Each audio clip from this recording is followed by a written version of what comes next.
आज है 10 जुलाई 2024 दिन बुधवार। चलिए जानते हैं आज की उत्तर प्रदेश के आजमगढ़ जिले की दिन भर की बड़ी खबरों को। आजमगढ़ जिले के दीदारगंज थाना क्षेत्र के चितारा महमूदपुर गांव में बुधवार को हाई वोल्टेज बिजली के खंभे पर चढ़कर लाइन बना रहा संविदा लाइनमैन कट की चपेट में आ गया, जिससे उसकी मौके पर ही मौत हो गई। मौके पर पहुंचे परिजन बिजली विभाग पर लापरवाही का आरोप लगाते हुए शव को रखकर विरोध जताया। सूचना मिलते ही एसडीएम माटीनेगंज व थानाध्यक्ष भी मौके पर पहुंचे। काफी समझाने के बाद परिजन माने और शव को पुलिस को थाने पर ले जाने दिया। घटना से मृतक के घर में कोहराम मचा हुआ है। ये है पूरा मामला। बरदर थाना क्षेत्र के अजाउर गांव निवासी रविंद्र उर्फ निन्हू 30 संविदा लाइनमैन था। वह दीदारगंज थाना क्षेत्र के चितारा महमूदपुर गांव में बुधवार को दिन में 11 बजे बिजली के खंभे पर चढ़कर लाइन ठीक कर रहा था।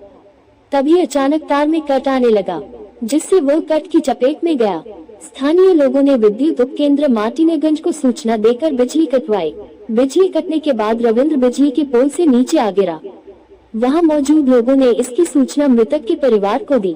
मौके पर परिजन पहुंच गए। उधर पुलिस भी मौके पर पहुंची।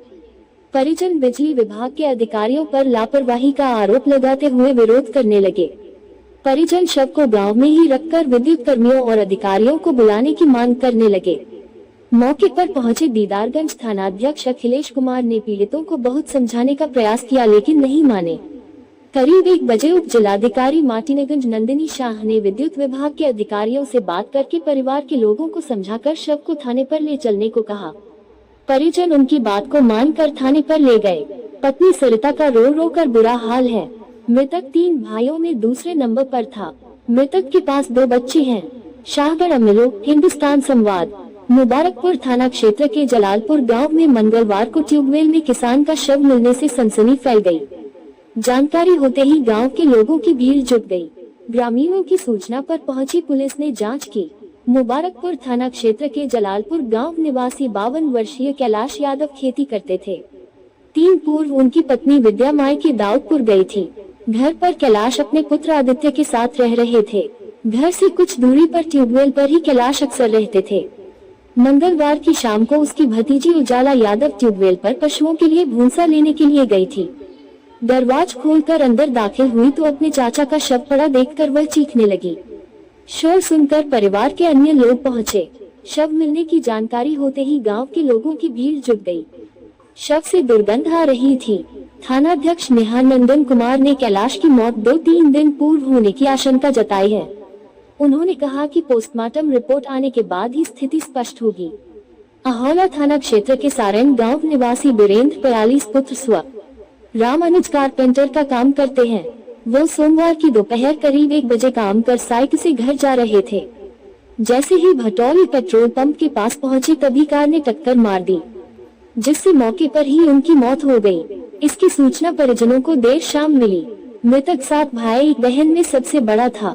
किशोरी के साथ दुष्कर्म करने वाले आरोपी को सरायमीर थाने की पुलिस ने मंगलवार को मदरसा बाउंड्री तिराहा के पास से गिरफ्तार कर लिया। पकड़ा गया आरोपी सूरज राजभर सरायमीर थाना क्षेत्र के कोरागहनी गांव का निवासी है। सरायमीर थाना क्षेत्र के रहने वाले एक व्यक्ति ने आरोप लगाते हुए सरायमीर थाने पर शिकायत दर्ज कराई थी। आरोप था कि 7 जुलाई की रात करीब 11 बजे वह और उसकी पत्नी व 16 वर्षीय पुत्री घर में सोए थे। रात में जब उसकी आंख खुली तो देखा कि उसकी लड़की घर पर नहीं है। घर वाले उसको ढूंढना शुरू कर दिए। भोर में करीब 5 बजे तालाब की तरफ जाने वाले रास्ते पर बेहोश पड़ी मिली। लड़की ने पूरी आपबीती बताई। इसके बाद पिता ने सूरज राजभर पर दुष्कर्म का आरोप लगाते हुए मुकदमा पंजीकृत कराया। नगर से सटे धर्मोनाले के समीप स्थित महात्मा घाट पर मंगलवार की सुबह एक युवक तमसा नदी में डूब गया। जानकारी होने पर मौके पर पहुंचे लोगों ने उसकी तलाश की, लेकिन वह नहीं मिला। किसी ने घटना की सूचना पुलिस को दी। मौके पर पहुंची पुलिस डूबे युवक की तलाश में जुट गई। कोट किला निवासी अरमान 17 अपने दोस्त के डब्लू के साथ तमसा में नहाने के लिए गया था। दोनों दोस्त नहाने लगे। लोगों की माने तो दोनों एक बार तमसा में एक तरफ से दूसरी तरफ तक चले गई। वहां से वापस लौटते समय अरमान नदी में डूबने लगा। डब्ल्यू ने उसे बचाने का प्रयास किया, लेकिन बचा नहीं सका। जब उसने शोर मचाया तो काफी संख्या में लोग मौके पर जमा हो गए। लोगों ने अरमान की तलाश शुरू की, लेकिन वह नहीं मिला। सूचना मिलने पर पहुंची पुलिस भी अरमान की तलाश में जुट गई। गोताखोरों को भी नदी में उतारा। समाचार लिखे जाने तक अरमान का पता नहीं चल सका था। वहीं घटना की सूचना मिलते ही परिवार में कोहराम मच गया। मेहलगढ़ थाना क्षेत्र के थोठिया गांव में भूमि विवाद को लेकर दो पड़ोसी आपस में भिड़ गए।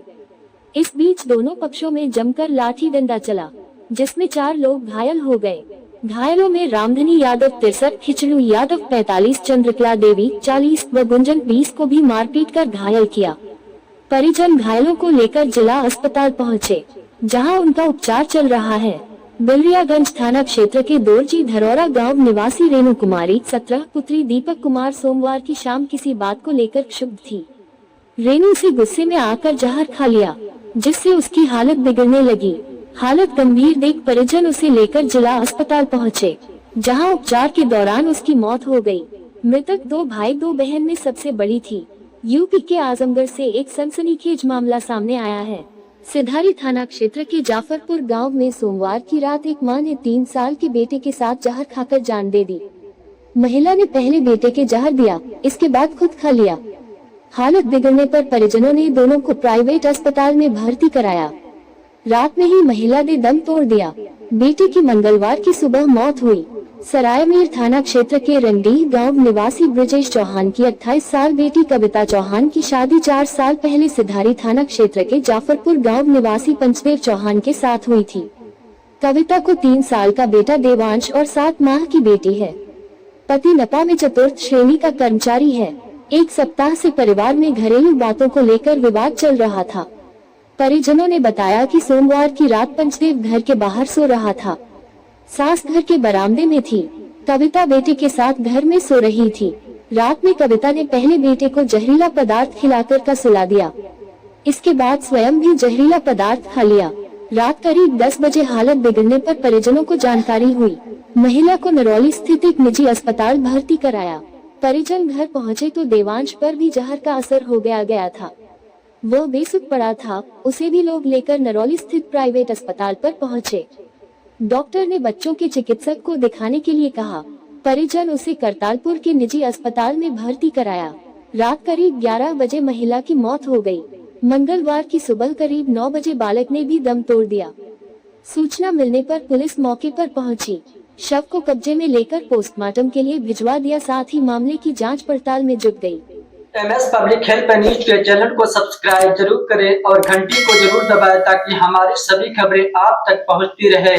और ये वीडियो हमारे फेसबुक पेज पर देख रहे हैं तो फेसबुक पेज को भी फॉलो करें।